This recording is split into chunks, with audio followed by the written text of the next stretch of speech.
ठीक है, Hare Krishna to everyone. Hare Krishna sir. ठीक है, आज देखो केमिस्ट्री में धातु और अधातु में अधातुओं के भौतिक गुण देखेंगे आज, जो कि बहुत ही आसान टॉपिक है, अधातुओं के भौतिक गुण। ठीक है, इसमें बुक में भी दिया हुआ, अच्छे से बुक में भी स्टडी करना है और यहाँ से भी स्टडी करना है।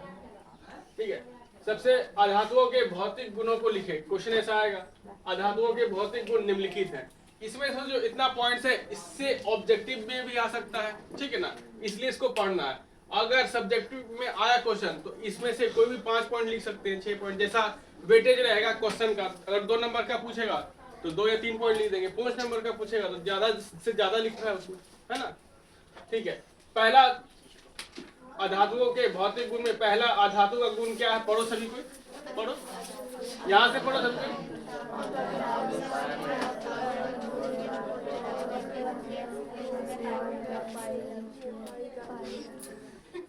अच्छा ठीक है, अधातुएं सामान्य ताप पर ब्रोमीन को छोड़कर, ब्रोमीन का है, ब्रोमीन एक ऐसा अधातु है जो कि किसमें रहता है? द्रव अवस्था में, लिक्विड अवस्था में। पानी जिस अवस्था में रहता है, पानी किस अवस्था में रहता है? द्रव की अवस्था में। तो ब्रोमीन भी द्रव की अवस्था में रहता है। बाकी सब कैसा रहेगा? ठोस में, गैस। ठीक है, अब ठोस में कौन रहता है, गैस में कौन रहता है, एक दो हमको मालूम होना चाहिए। जैसे आयोडीन, कार्बन, सल्फर, फास्फोरस, ये सब का अवस्था क्या है? ठोस अवस्था। ठीक है, और ब्रोमीन के कौन सा अवस्था है? द्रव अवस्था।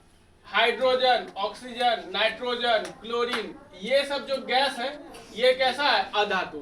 ये सब अधातु जो गैस के अवस्था में रहता है, डायरेक्ट हम कभी कभी उसको गैस भी बोल देते हैं। ठीक है, जो गैस के अवस्था में रहेगा उसको गैस भी बोल देते हैं। जैसे हाइड्रोजन है, ऑक्सीजन है, नाइट्रोजन है, क्लोरीन, ये सब क्या है? एक अधातु है।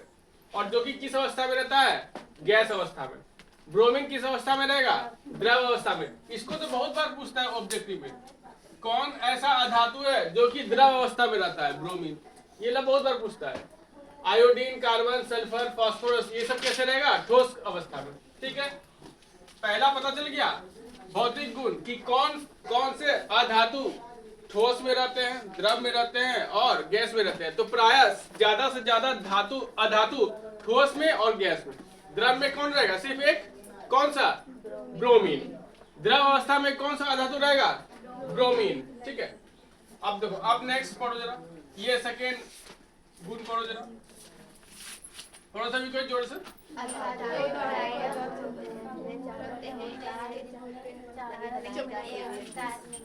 अधातु में कैसा होता है? प्रायः भंगुर होता है। भंगुर का मतलब दिए हथौड़ा और चूर-चूर हो गया। जैसे कांच रहता है, कांच, उसमें हथौड़ा मारे तुरंत चूर हो जाएगा।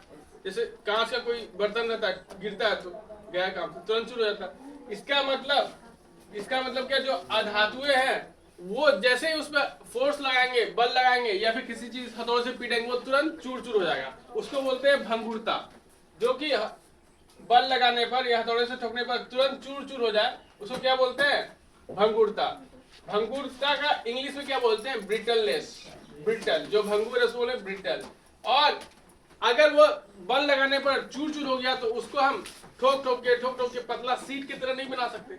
जैसे एल्युमिनियम को हम पीटते जाएंगे तो वो चिपटा होकर एकदम चादर की तरह बन जाएगा। ठीक ना।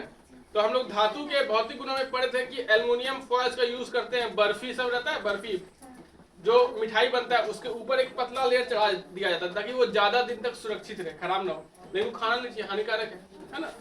लेकिन सबको मिठाई के साथ, वो बर्फी के साथ एल्युमिनियम फॉइल भी खा लेते हैं। ये भी मिठाई है, मीठे लग रहा है कि नहीं? लेकिन हम भी खा लेते थे पहले, फिर बाद में पता चला कि नहीं, इसको नहीं खाना है। मिठाई नहीं खाएंगे तभी वो तो पूरा सटा हो रहता है, उसको निकालना कठिन है। ठीक है, अब नेक्स्ट पढ़ेंगे क्या? अधातुएं। अधातुओं में अघात वर्धनीयता और तन्यता नहीं होती है।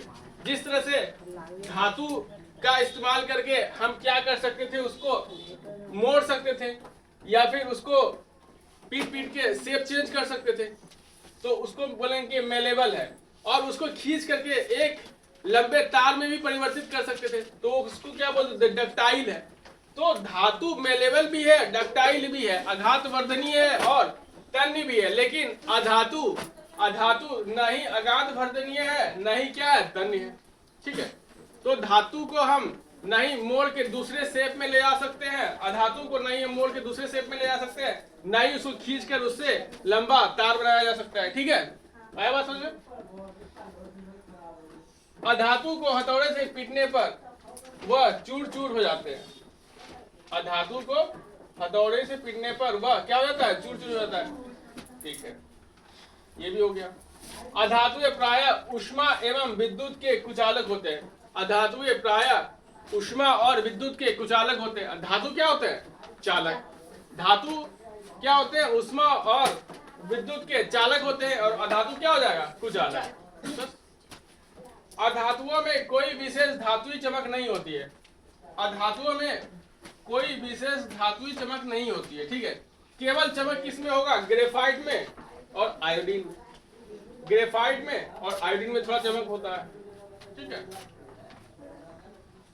अब देखो तो इसको एक बार समराइज कर ले। तो सबसे पहला पॉइंट क्या था? अधातुएं किस किस अवस्था में रहेंगी? ठोस, द्रव और गैस। तो प्रायः ठोस और गैस में ज्यादा रहती हैं और द्रव में सिर्फ ब्रोमीन रहता है। फिर अधातुएं क्या होता है? भंगुर होता है और उससे हम चादर या इससे तार नहीं बना सकते।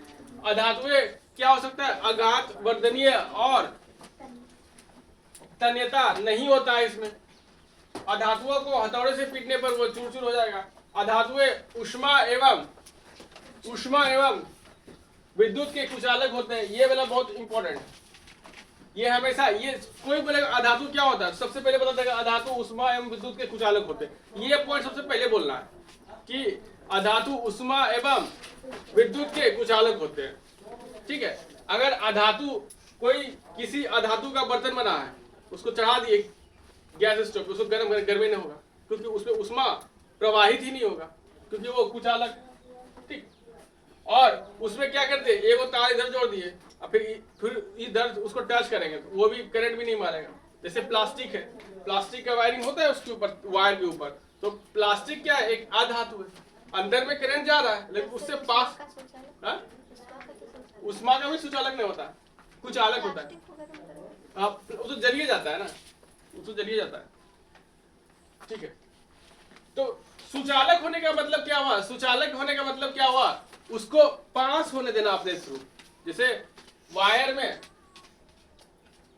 क्या हो गया? करंट दिए तो इधर से करंट इधर आ गया, और उस यहाँ पे अगर हम गर्म किए इसको तो इधर भी गर्म हो गया, धीरे धीरे धीरे धीरे इधर भी गर्म हो गया, तब वो हुआ कुचालक। ठीक है, तब वो सुचालक बने तो कुचालक हो जाएगा। आया बात समझ में? इसलिए अधातु क्या है? ऊष्मा और विद्युत दोनों का कुचालक है। ऊष्मा और विद्युत दोनों का कुचालक है। नेक्स्ट पॉइंट क्या था? अधातुओं में कोई धातुई चमक नहीं होती है। वो कैसा होता है? केवल ग्रेफाइट और आयोडीन क्या होता है? चमकीला होता है। इस तरफ आ जाओ। ठीक, बदमाशी नहीं। अधातुओं का द्रव्यनांक एवं क्वथनांक निम्न होता है।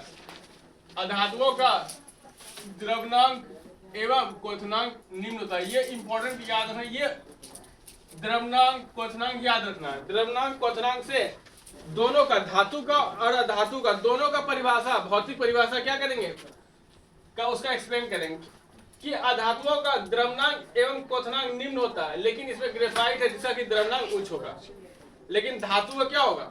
धातु का सबका उच्च होगा।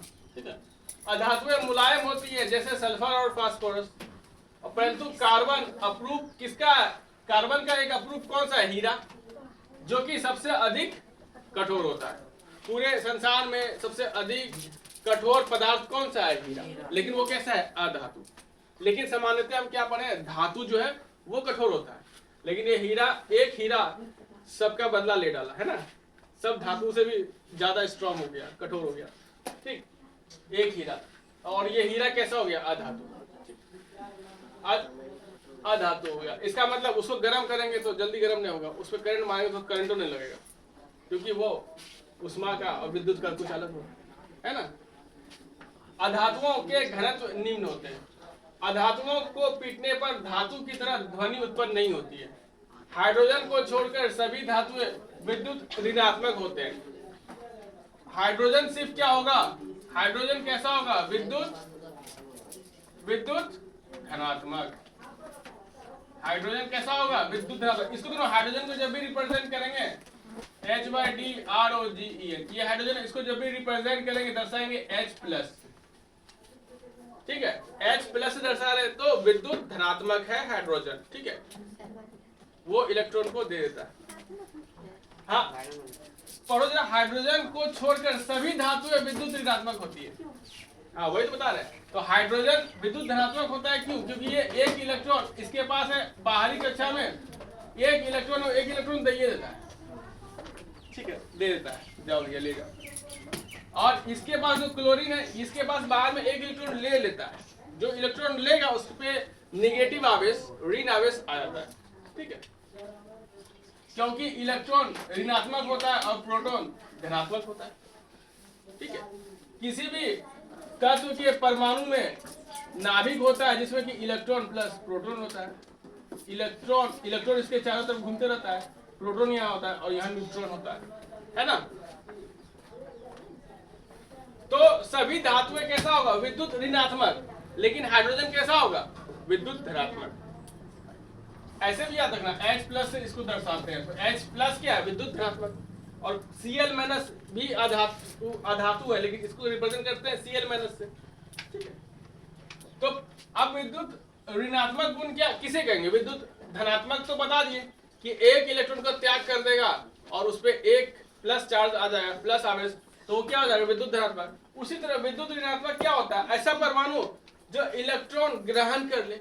इलेक्ट्रॉन ग्रहण कर लेगा तो उसके पास इलेक्ट्रॉन की मात्रा बढ़ जाएगी। इलेक्ट्रॉन की मात्रा जितनी बढ़ेगी उतना ही उसमें ऋण आवेश। जैसे कोई आदमी साहूकार से पैसा कर्जा लिया, 1 लाख लिया तो 1 लाख का कर्जा, 2 लाख लिया तो 2 लाख का कर्जा, है ना। तो वो हो गया ऋण आयन। लेकिन जो दिया वो धन आयन। ठीक है, ठीक है। यहाँ पे एक उदाहरण है क्लोरीन का। क्लोरीन के परमाणु के बाहरी कक्षा में 7 इलेक्ट्रॉन रहते हैं, उसको अष्टक पूरा करना है। 8 इलेक्ट्रॉन पूरा करने के लिए 1 इलेक्ट्रॉन लेगा किसी से भी, और वो क्या बन जाएगा? Cl-। ये बन गया ऋण आयन। ये कैसा बन गया? धन आयन। ठीक, आयन 2 प्रकार का। अभी अगले टॉपिक में इसके बाद चलेगा केमिकल बॉन्डिंग, है ना, उसमें ये सब पूरा टॉपिक चलेगा। फिर ऑक्सीजन के बाहरी कक्षा में 6 इलेक्ट्रॉन, ये 2 इलेक्ट्रॉन लेगा तो 8 इलेक्ट्रॉन फूट जाएगा। लेकिन यहाँ पे 2 इलेक्ट्रॉन का क्या हो जाएगा? अधिकता, यहाँ पे माइनस चार्ज आ जाएगा। तो ऑक्सीजन कैसा हो जाएगा? ऋण आयन। आया बात समझ में? सबको कॉपी में लिखना है, रिवाइज करते रहना है अच्छे से। इसको स्क्रीनशॉट कर लेना, जिसको कि अच्छा लगे कि काम में आएगा तो स्क्रीनशॉट कर लें। ठीक है, हरे कृष्णा जो एवरीवन। हरे कृष्णा।